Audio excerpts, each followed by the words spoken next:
আলী রাদিয়াল্লাহু আনহু বলেছেন, কোনো ব্যক্তির যদি পাহাড়ের সমানও ঋণ থাকে, এই দোয়া যদি আমল করে, আল্লাহ পাক ওই ঋণও শোধ করে দিবেন ইনশাআল্লাহ।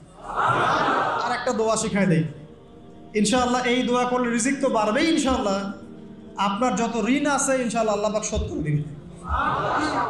আর ঋণ কেমন জানেন?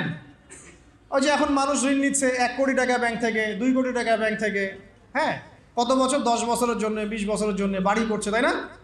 তার ধারণা এমন যে সে মারা গেলে তার ঋণটা কেউ না কেউ শোধ করে দিবে, তাই তো? আর আল্লাহর রসুল কি বলছেন দেখেন, একজন মারা গেছেন, নবী সাল্লাল্লাহু আলাইহি ওয়াসাল্লামের সময় একজন মারা গেছেন। তো নবী করিম সাল্লাল্লাহু আলাইহি ওয়াসাল্লাম বলছেন, এই ব্যক্তির কি কোনো ঋণ আছে? একজন সাহাবী বলেন, হ্যাঁ ইয়া রাসূলুল্লাহ, তো ঋণ আছে। নবীজি বললেন, তোমরা ওর জানাজা পড়ো, আমাকে ডেকো না। তোমরা ওর জানাজা পড়ে নাও, আমি জানাজা পড়তে চাচ্ছি না। আমি এখন কেমন করে আপনাকে বুঝাবো ঋণ কত ভয়ঙ্কর জিনিস। আপনি যে ব্যাংক থেকে 3-4 কোটি টাকার লোন নিয়ে রাখছেন, লাখ লাখ টাকা লোন নিয়ে বসে আছেন, দিব্যি সুখে বসে আছেন, এমন চিন্তায় যে আপনার মৌত হবে না। আর নবী সাল্লাল্লাহু আলাইহি ওয়াসাল্লামের সময়ে একজন মারা যাচ্ছেন, তিনি বলছেন তোমরা জানাজা পড়ে নাও, আমি জানাজা পড়তে চাচ্ছি না। মানে ঋণগ্রস্ত ব্যক্তির জানাজাও তিনি পড়তেন না। তারপরে একজন এসে বললেন, ইয়া রাসূলুল্লাহ, আমি তার ঋণ শোধ করে দিব, তার যা ঋণ আছে আমি শোধ করে দিব।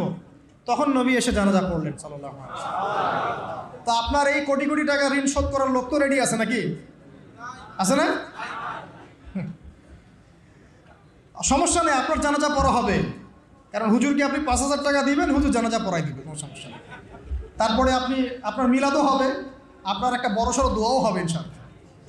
কিন্তু আল্লাহ পাক বলেছেন, শহীদ, আল্লাহর পথে যুদ্ধ করে শহীদ হয়েছে, এই ব্যক্তির আত্মাও ঝুলে থাকে যতক্ষণ পর্যন্ত না তার ঋণটা শোধ করা হয়।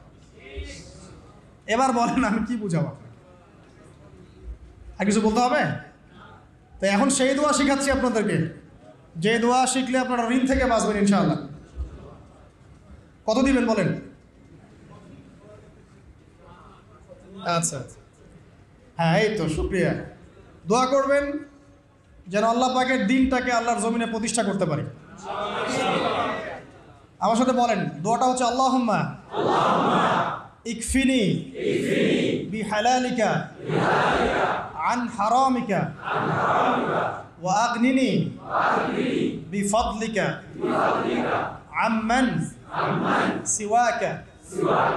এই দোয়াটা ছোট না, এটা মুখস্থ করবেন, সেজদায় পড়বেন, নামাজের সেজদায় পড়বেন, আত্তাহিয়াতু দরুদ শেষ তারপরে পড়বেন, নামাজ শেষে হাত তুলে করবেন, যখন তখন শেষ রাতটা করবেন।